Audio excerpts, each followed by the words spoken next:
bisa ditemukan kembali gitu. Untuk realitanya sendiri di lapangan itu biasanya kita pakai database untuk pelacakannya gitu.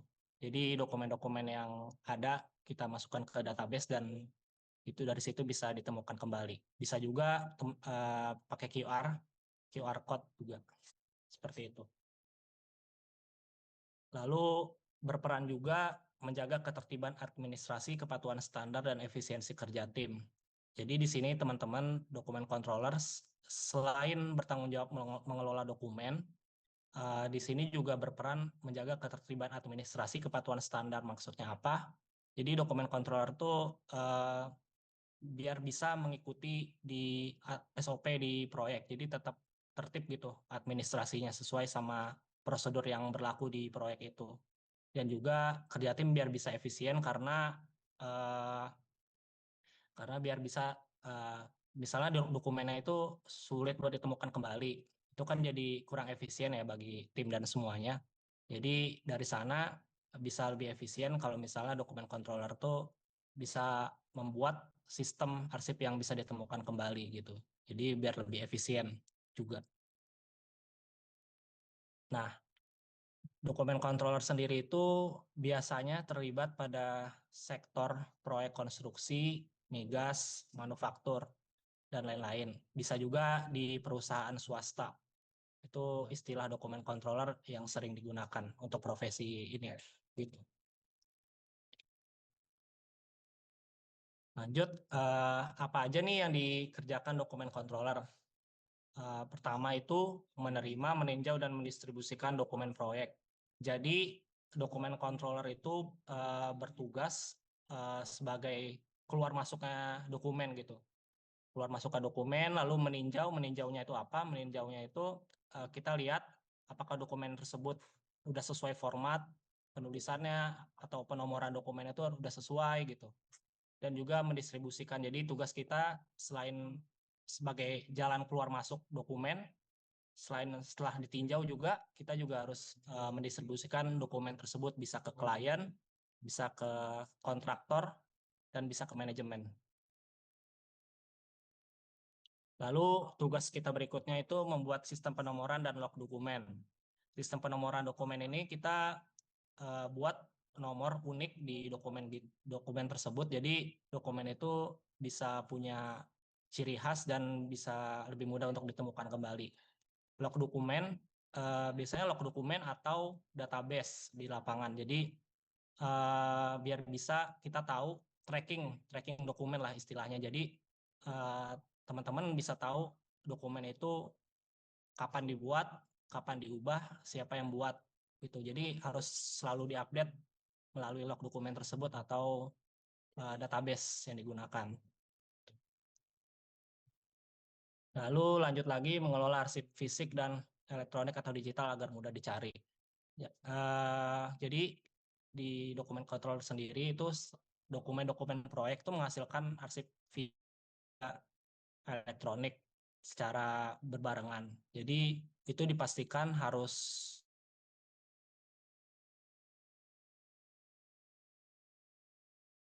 ada, pastikan juga arsip elektroniknya itu juga ada gitu.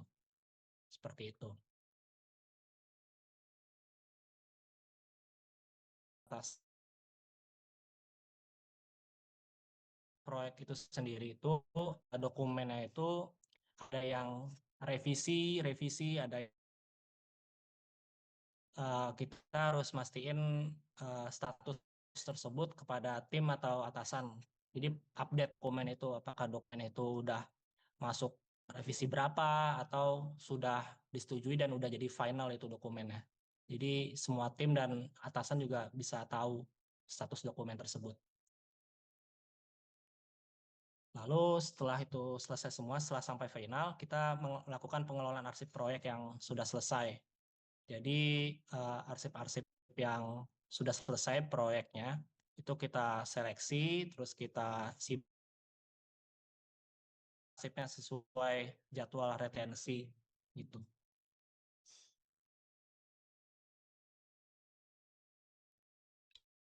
Ini sedikit gambaran sederhana Pertama itu dokumen dibuat oleh engineer atau tim terkait. Jadi dokumen-dokumen yang dibuat engineer atau tim terkait, kalau drawing gambar konstruksi, contohnya shop drawing gitu. Jadi itu dokumen yang dibuat oleh engineer atau tim terkait. Lalu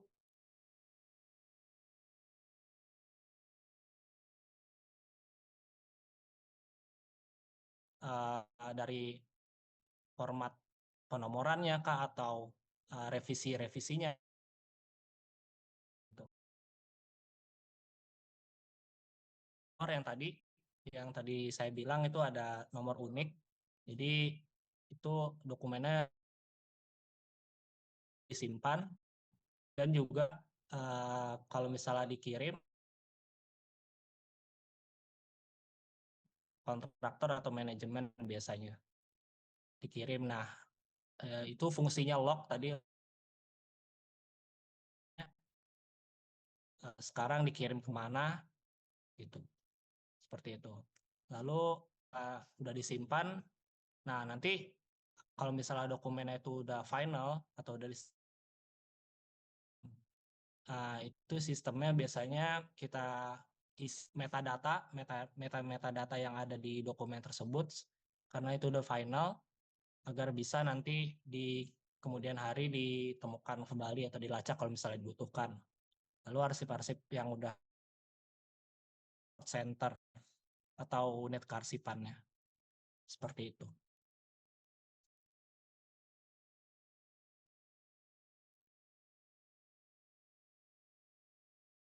Lalu untuk menurut saya sendiri itu setelah menjalani profesi ini kurang lebih hampir setahun, ada butuhkan untuk menjalani profesi ini. Untuk hard skill-nya sendiri, saya rangkum ada 3. Pertama itu tata naskah. Tata naskah. Jadi teman-teman kalau mau jadi dokumen controller tuh harus tahu dulu peraturan atau format penulisan di dokumen di misalnya perusahaan teman-teman. Jadi udah harus tahu aturan-aturan mainnya, tata naskah ngebuat suratnya gimana. Contoh di surat, membuat suratnya gimana, nomor suratnya seperti apa gitu. Dan tadi misalnya kan ada nomor dokumen. Nomor dokumen yang unik itu biasanya tuh udah masuk ke SOP yang ada di sana. Jadi teman-teman harus tahu gimana penggunaan nomor unik atau nomor dokumen tersebut di dokumennya gitu.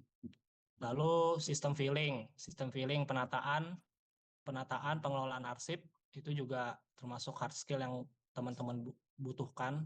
Teman-teman harus pelajari hard skillnya. Jadi itu arsip kan nggak mungkin dibiarin aja gitu. Jadi biar bisa sampai ditemukan kembali itu teman-teman harus menguasainya gitu, sistem filling atau pengelolaannya arsipnya seperti apa dari kacau misalnya teman-teman dari kacau lalu dikelola pengeboxan sampai pengerakannya itu harus teman-teman kuasai.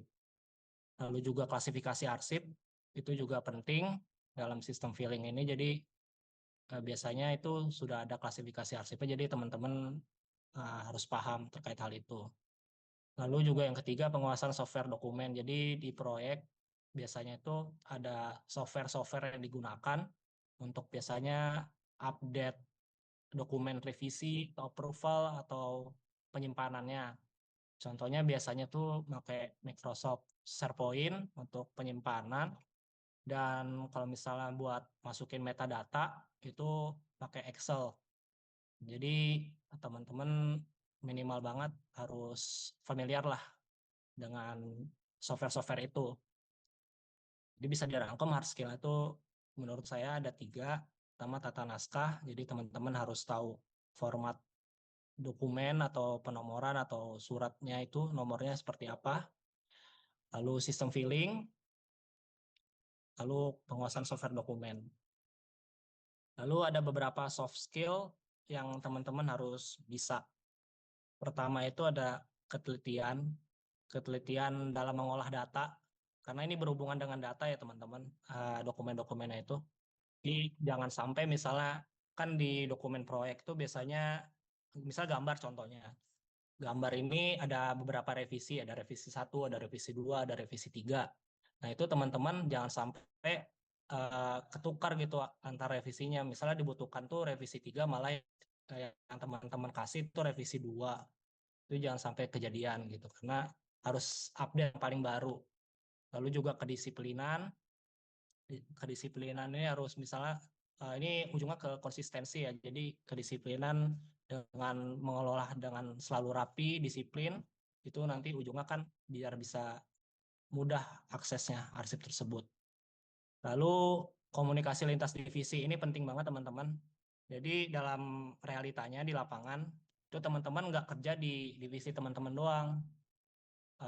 Biasanya itu kita butuhkan antar divisi karena kita pengelola, jadi kita harus berkomunikasi ke divisi. Misal contoh gambar tuh divisi teknik, jadi kita harus komunikasi terus ke divisi teknik karena pasti selalu ada update terkait dokumennya. Yang contohnya dokumennya revisi aja, revisi 1, revisi 2, revisi 3 kan harus kita tahu itu, harus kita tracking itu beneran udah di revisi 3. Lalu kalau misalnya udah final, kita juga harus tahu ini udah final nih. Ada kemampuan analisis dan problem solving atau pemecahan masalah. Ini teman-teman ya mulai sejak kuliah saya sampaikan sih harus diasah terus karena memang di lapangan bisa aja ada kejadian yang tidak terduga, misalnya dokumennya hilang atau dokumennya itu revisinya ketukar gitu dan nggak tahu revisinya itu salah penempatan misalnya waktu disimpan. Itu teman-teman harus pandai-pandai memecahkan masalah itu karena jujur di realitanya itu kita harus butuh cepat. Jadi kita ditekan sama waktu juga karena di proyek juga tekanan dalam waktu itu juga kencang ya pressure-nya. Jadi memang teman-teman harus cekatan lah, harus pinter-pinter ini kemana gitu. Nah itu balik lagi ke ketelitian kan, karena kalau misalnya teliti kan itu bisa meminimalisir resiko yang bakal kejadian, contohnya tadi kayak hilang dokumen atau revisinya tertukar seperti itu.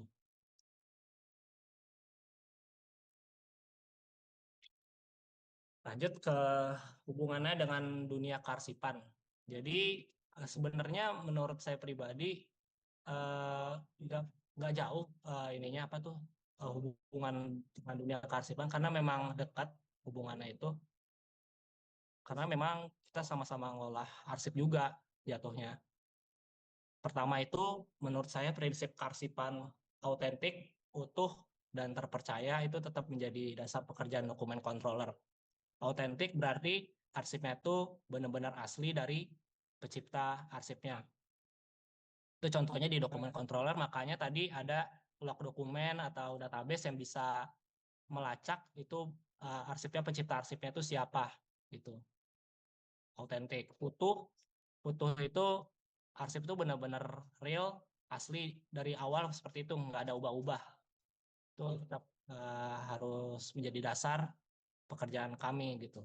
Lalu terpercaya karena dokumennya itu menjadi bukti perusahaan atau organisasi, tentunya itu harus bisa terpercaya dan bisa dipertanggungjawabkan.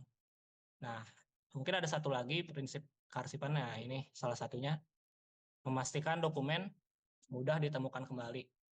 Sama seperti arsiparis, jadi dokumen controller itu memastikan juga dokumen itu ditemukan kembali dengan mudah dan cepat. Makanya tadi ada membuat log dokumen atau database gitu. Biasanya antara kedua itu, tapi kalau misalnya ada beberapa inovasi yang terbaru, mungkin bisa pakai QR code. Jadi di box dokumennya itu ada QR code, QR code-nya itu ngarah ke database-nya, jadi terhubung, terkoneksi. Itu kan biar bisa mudah ditemukan kembali dokumennya, biar bisa cepat juga. Jadi bisa pakai log dokumen atau Excel atau di ini QR code gitu. Jadi kami sebagai dokumen controller juga concern banget biar bisa dokumen itu mudah ditemukan kembali. Utamanya cepat ya, cepat ditemukan kembalinya. Seperti itu. Lalu yang ketiga, dokumen controller juga mendukung retensi dokumen. Jadi kita di sini juga ada jadwal retensinya. Jadwal retensinya itu jadi kita harus perhatiin kalau memang misalnya udah masuk ke jadwal retensi dimusnahkan ya, kita musnahkan gitu. Seperti itu. Jadi hubungan dengan dunia kearsipan saya rangkum ada 3. Kan prinsipnya itu kita masih menggunakan autentik, utuh, dan terpercaya. Lalu juga dokumen controller itu memastikan dokumen itu mudah untuk ditemukan kembali. Dan yang terakhir, dokumen controller itu mendukung retensi dokumen. Nah, mungkin teman-teman bertanya apa sih Kak bedanya dokumen controller dan arsiparis? Ini beberapa yang saya rangkum setelah saya alami ya, menurut berdasarkan pengalaman saya. Jadi ada beberapa perbedaan. Sebenarnya nggak jauh-jauh banget bedanya, tapi perbedaan ini yang mungkin terlihat ya. Jadi pertama itu aspeknya. Fokus utama dokumen controller itu idealnya dan banyaknya itu mengelola dokumen proyek. Dan itu dokumennya itu yang masih aktif dan sering direvisi gitu. Jadi dokumen controller ini fokus untuk mengelola dokumen proyek yang masih aktif. Nah, kalau arsivaris itu dia sesuai sama siklus hidup arsipnya. Jadi dari penciptaan di arsip aktif, lalu inaktif, dan kalau misalnya permanen jatuhnya itu jadi arsip statis. Dan yang memiliki nilai guna di instansi atau lembaga. Itu fokus utamanya. Jadi dokumen controller mungkin lebih ke waktu masih digunakan proyek berjalan, arsip aktif, sedangkan arsivaris itu memang dari awal siklusnya arsip aktif sampai statis. Lalu juga untuk lingkungan kerja, dokumen controller ini biasanya berada di proyek konstruksi, migas, manufaktur, perusahaan swasta, itu rata-rata di sana pakai istilah dokumen controller. Sedangkan untuk arsiparis itu umumnya berada di instansi pemerintahan, universitas, dan lembaga kearsipan. Makanya biasanya itu berdasarkan teman-teman saya juga ada yang PNS di pemerintahan, itu nggak ada tuh istilah dokumen controller. Semuanya tuh istilahnya tuh arsiparis. Sedangkan kalau teman-teman saya yang di perusahaan swasta atau yang berkecimpung di bidang yang sama kayak saya proyek-proyek ini, nyebutnya itu dokumen controller. Seperti itu. Lalu tujuan kerjanya itu menjaga dokumen tetap rapi, terkendali, dan mudah ditemukan selama proyek berjalan. Untuk arsiparis itu menjamin arsip disimpan, terawat, dan dapat ditemukan kembali saat dibutuhkan. Nah, waktu keterlibatan itu dokumen controller itu selama proyek berjalan, sedangkan arsiparis sepanjang siklus hidup arsip dari penciptaan sampai penyusutan. Seperti itu. Nah, untuk dasar kerjanya, biasanya kami di proyek itu ada prosedur, SOP, standar mutu. Jadi, seperti yang saya bilang di awal, kalau dokumen proyek itu, contohnya tadi nomor dokumen atau klasifikasinya, itu sebenarnya sudah ada SOP sendiri misalnya di proyek kami itu ada SOP-nya sendiri. Jadi, harus berdasarkan itu. Nah, kalau arsiparis, umumnya itu ya di kaidah dan regulasi kearsipan yang ada. Biasa di PKN RI atau ya itu Undang-Undang 43 tahun 2009 tentang kearsipan. Seperti itu. Lalu juga orientasi kerjanya juga dokumen controller tuh karena pressure proyek ya. Jadi kita harus kerja efisien dan cepat akses dokumen kerjanya. Karena memang apalagi saat proyek berjalan itu kan butuh dokumen yang cepat ya. Di situ sih orientasi kerja yang membedakan sama arsiparis, yang mana arsiparis itu dia itu pelestarian dan ketersediaan arsip jangka panjang yang dapat ditemukan kembali apabila dibutuhkan. Jadi fokusnya itu pelestarian dan arsipnya itu tersedia kalau misalnya dibutuhkan atau sesuatu hal misalnya terjadi itu bisa dicari gitu. Seperti itu menurut saya perbedaan dokumen controller dan arsiparis yang terlihat selama saya berkecimpung di bidang ini. Ada beberapa tantangan dalam profesi ini, teman-teman. Pertama itu koordinasi lintas tim dan divisi. Jadi dokumen-dokumen yang berasal dari divisi dan tim itu biasanya di proyek itu banyak ya, tim dan divisinya. Jadi itu yang kita kolek kan satu-satu. Nah itu biasanya antar tim atau divisinya itu menghasilkan dokumen yang kadang formatnya tuh ada yang sedikit berbeda gitu. Jadi sebagai dokumen controller kita harus membuat dokumen itu sama dan konsisten, harus tetap seperti itu di isinya dan formatnya juga. Dan juga memang kadang antar tim atau divisi memang kita harus sering aktif follow up gitu karena memang orang-orang yang ada di divisi tersebut kadang kan juga masih kurang aware sama dokumennya gitu. Jadi memang kita harus tetap follow up dan update perkembangannya. Contohnya seperti kalau misalnya dokumennya revisi-revisi kan tentunya aktif gitu untuk berkoordinasi apakah ada revisi lagi atau memang sudah selalu koordinasi dan komunikasi. Seperti itu teman-teman. Lalu yang kedua, volume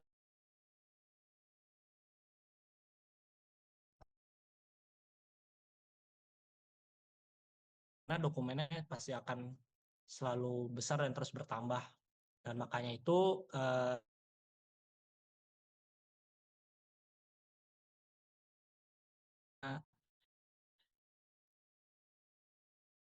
volumenya itu jadi sulit kepegang atau tercecer atau seperti itu. Itu tantangan besar. Dan makanya dokumen controller juga balik lagi mendukung retensi dokumen agar dokumen tersebut bisa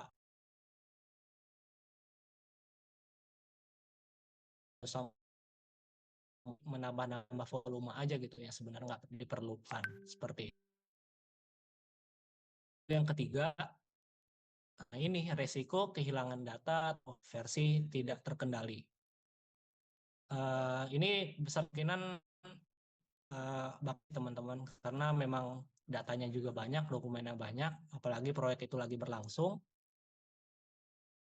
juga kadang entah aware atau enggak, juga terkait dokumen.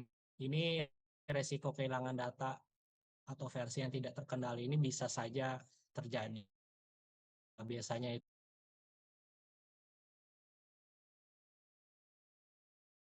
makanya itu kita harus koordinasi terus sama divisi masing-masing itu agar kita bisa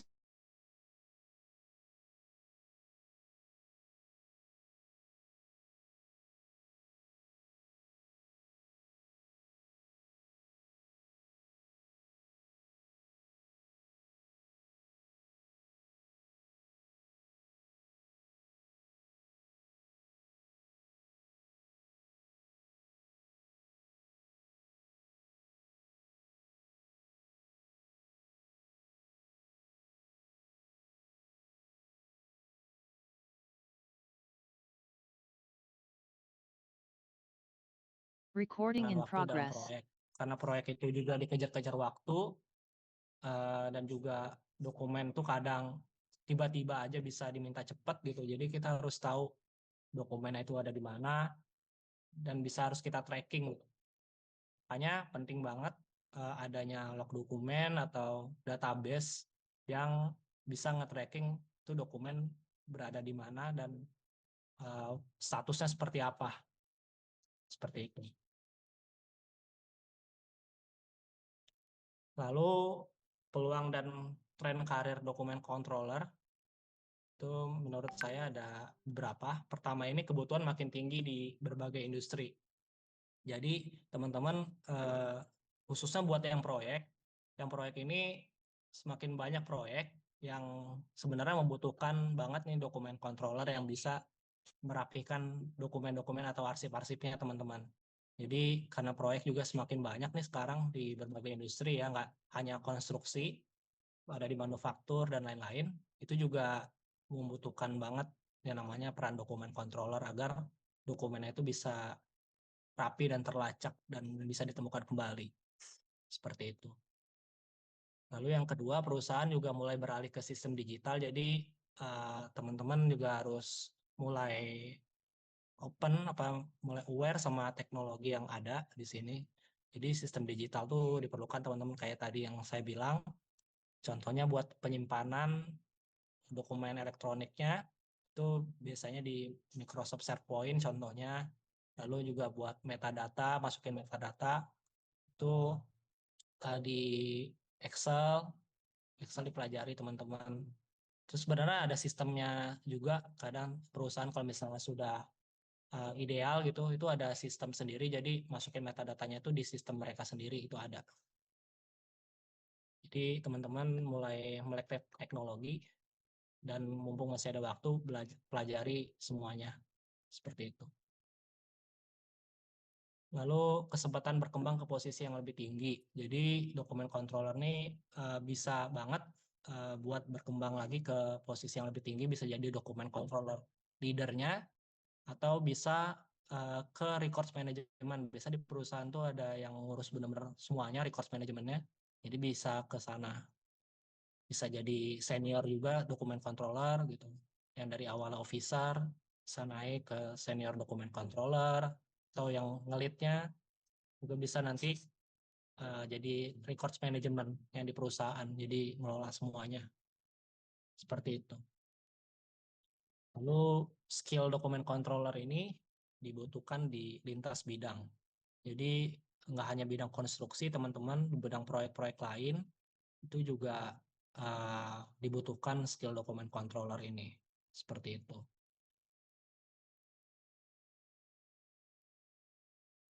Nah, sedikit cerita terkait pengalaman saya sendiri di lapangan seperti apa. Tadi itu kan sebelumnya yang saya paparkan itu yang idealnya ya teman-teman.